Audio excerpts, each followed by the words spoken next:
Hello, my name is Sheldon Wright, and this is the story of my life's journey of running my mouth.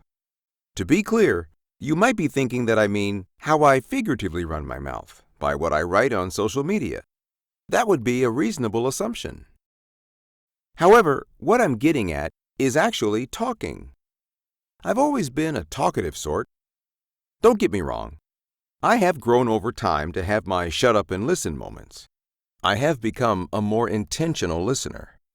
That said, when someone says, "I have the floor," I take it. And I've come to realize that being behind a microphone is a very comfortable place for me. Yet long before I knew what a microphone was, I loved reading out loud. Not surprisingly, my parents had a lot to do with my predisposition to yap. My mother was a college-educated elementary school teacher with an exceptional vocabulary. My dad, a mailman, also went to college and had a deep voice, along with a surprisingly high-pitched laugh.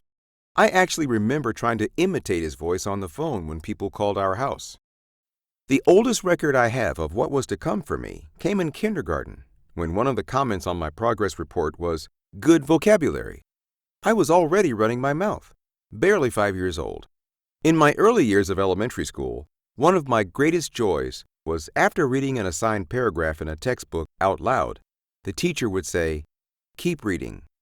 In middle school, I took a speech and debate class, but shunned an offer from the teacher to join the speech and debate club. It didn't seem cool at the time. I don't know if there was a similar club in high school or not, but I had shifted my speaking interests to writing by that time anyway. My only recollection of being behind a mic then was upon graduation time in June of 1978, when I was given a speaking role at the baccalaureate. I also remember my parents congratulating me afterwards. It wasn't until 1979 that as an operator on the train ride at Magic Mountain that I had a regular opportunity to perform with a microphone. I had a script to follow, but park management gave me some latitude for improvisation, and I took it. Even after I transferred to another location in the park, I would occasionally come back to the train to perform. At around the same time, I paid for studio access and training for making canned human interest reads in Hollywood. I was seemingly on my way to a career in radio and TV broadcasting, which was my major at Cal State. Then, after taking an engaging general education course in psychology and suffering through classes on FCC regulations in my major, I switched to psychology and abandoned broadcasting. Like a doofus.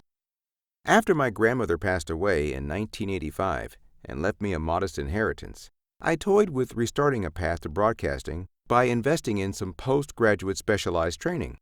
However, I learned that after that training, I would need to relocate to a small market, far from LA, in hopes of working my way back to the big city. So I put my voicing career on an indefinite hold, kept my job at Allstate Insurance Company instead, and used the money to finance an MBA. Off and on over the years at Allstate, I was given speaking opportunities, formal and informal, of one kind or another, so I was able to keep my toe in the water. Or would it be my tongue? In 1987, I bought my first camcorder to make a customer service video at work. I decided to use my own voice to narrate. The creation of this video was the forerunner to a multitude of subsequent videos that I ended up making and usually narrating over the years. Occasionally, when I met with a customer at their home after previously making the appointment by telephone, they would say, "Oh, you sounded taller on the phone," or something similar. While in business school, I made my first commercial, complete with voiceover and a music bed. We were advertising the new 1990 Honda Accord, and the actors were my fellow students at Pepperdine. For 2 years in the late 1990s, Allstate sent me around the country to work, and I would absorb the accents of where I worked and practice imitating them. On some, I was convincing. On others, not so much. Well, truth be told, my voice, which can be loud, could get a bit bothersome for my former fellow employees in the office. Folks would say the customers on their phones would respond to my questions that I asked my customers on my phone. In 2007, I migrated from making DVDs to using movie edit software that enabled me to create links to post on YouTube. This transition also enabled me to upgrade my voiceover equipment. However, I still had a ways to go in technical quality. In 2016, my father passed away. Like with my grandmother 31 years before, I received a modest inheritance again. This time, however, I decided to go in a different direction with some of the money. I was approaching my 33rd year at Allstate, and what I wanted to do next was more and more on my mind. This time, I decided to fully invest in my voice abilities and pay for professional voiceover training in the spring of 2017. My girlfriend remembers how excited I was at the time about this old new venture that I was finally embarking upon. Sure, I had become self-taught in the voicing of my videos, but there was so much more to learn, like breathing, inflection, interpretation of text, software editing, not to mention getting a respectable microphone, and figuring out how and where I could eventually record auditions.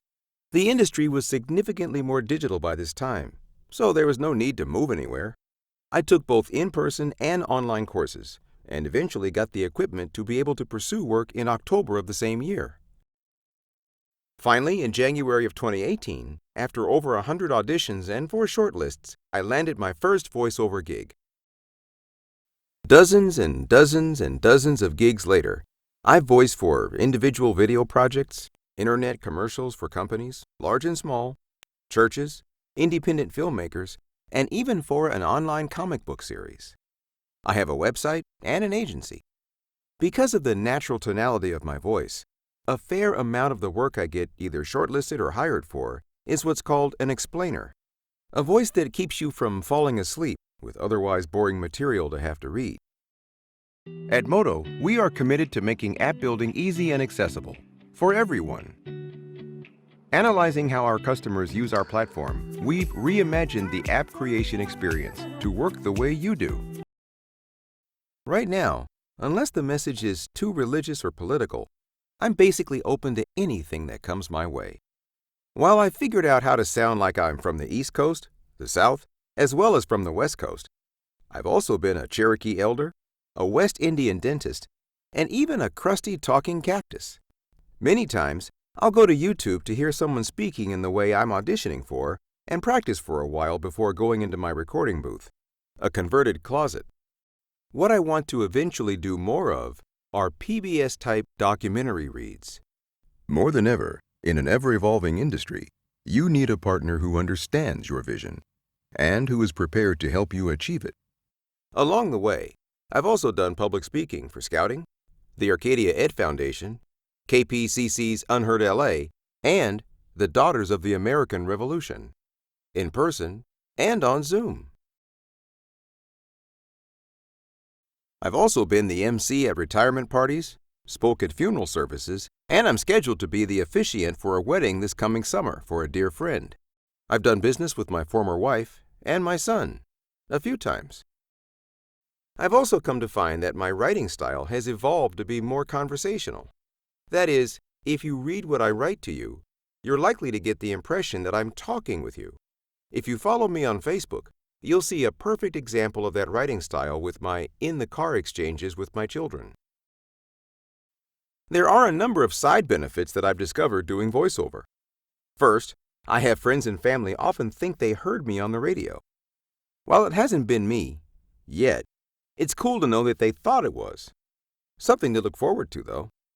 Next, reading commercial copy every day exposes me to more things happening in the world around me. Well, that's kind of cool.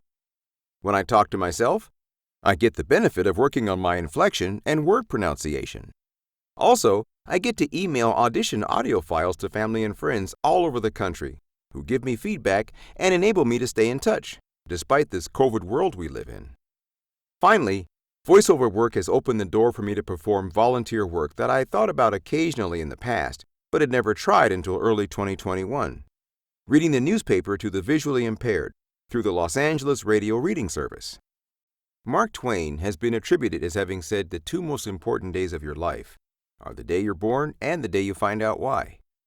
Around 2011, I figured out that the reason I was born was to be a bridge.